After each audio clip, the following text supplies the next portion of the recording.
Welcome to the ISF podcast, back with Steve Durbin, who is here to talk about cybersecurity requirements of the New York State Department of Financial Services.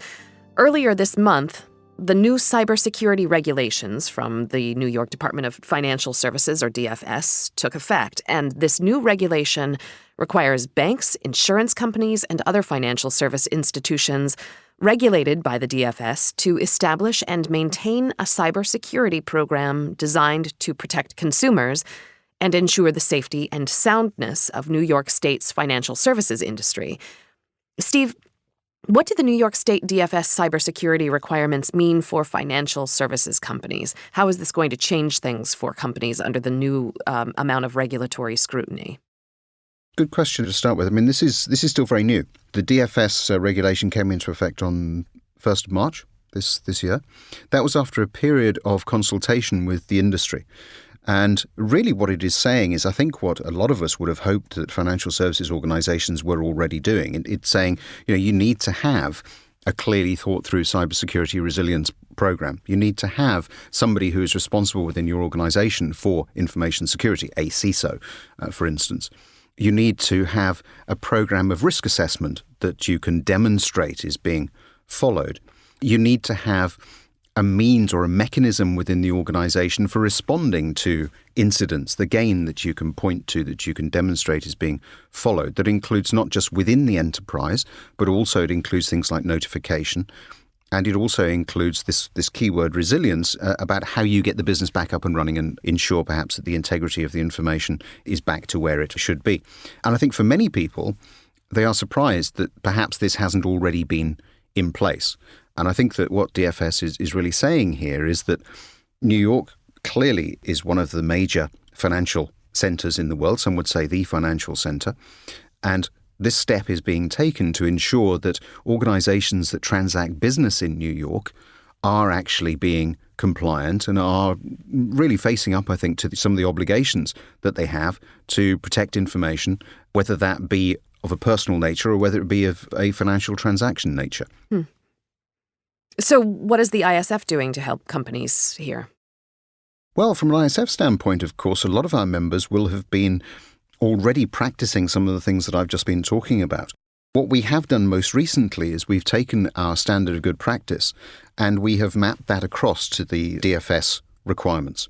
So if you happen to be an ISF member in the financial services space active in New York, then what you're able to do is to contact us to look at the way in which the requirements from DFS map across to perhaps what you've already been implementing from a standard of good practice perspective. So that's the first thing. The second thing, of course, is that we do have a fairly long history in being able to provide solid, robust risk assessment methodologies. We do have benchmarking tools that are available. We do have a collaborative environment that all of our member organizations are able to be part of to share some of the good practice and so on that we're looking for in this particular piece of regulation.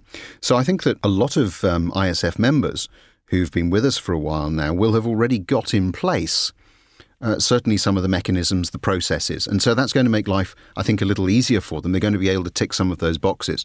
One of the things they are going to have to do, though, is be able to demonstrate compliance to the DFS. Now, again, very many of them have had to do that with the Fed, for instance, in terms of some of the audits that they've been undertaking. But I think this just takes it into a slightly different level. So whilst I think that, again, if you've followed ISF good practice, you'll be in pretty good shape. There are some other things that you'll need to be doing as well that, again, we're only too happy to help our members comply with. I understand that one of the biggest changes is that companies are now required to perform a risk assessment to determine how to structure the cybersecurity program. How can the ISF help specifically with that? Yeah, that is true. That's certainly what they have to do now. Very many of our member organizations, but not just members, are able to make use of our information risk assessment methodology. So IRAM2, as far as the ISF is concerned. This allows you to really dig into, in quite some detail, the way in which you handle risk in line with, and this is the important piece, both the risk appetite of the organization, but also the threats and the vulnerabilities that are raised by operating in the way perhaps that you do in cyberspace. Mapping that across to DFS requirements is not a massive task because, as I mentioned earlier, we've already done some of that work with our standard of good practice. And our risk assessment methodology feeds off that. So that's very good news for existing ISF members who are using a risk assessment methodology approach. And certainly we are talking to a number of them to be able to provide assistance in just running that through for them against the DFS.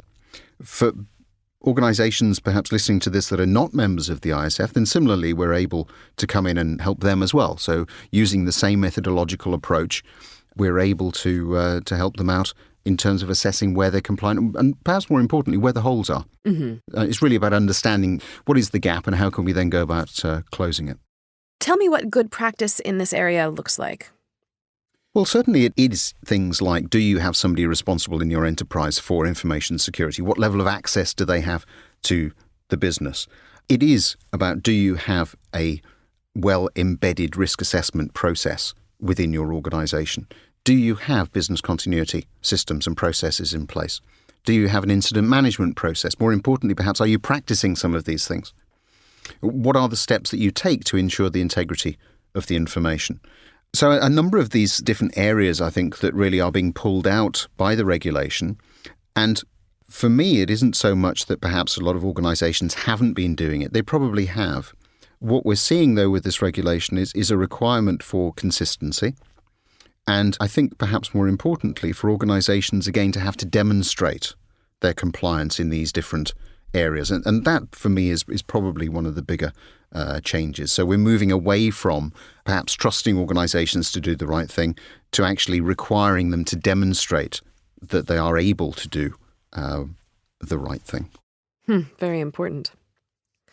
The good thing for ISF members is that they have a head start on planning and meeting the DFS regulation through the use of the research and tools you've mentioned, such as standard of good practice and information risk assessment, and the ISF can provide on-site assistance to help them achieve this. For more information on how to meet the New York State cybersecurity requirements, please visit the ISF website, securityforum.org.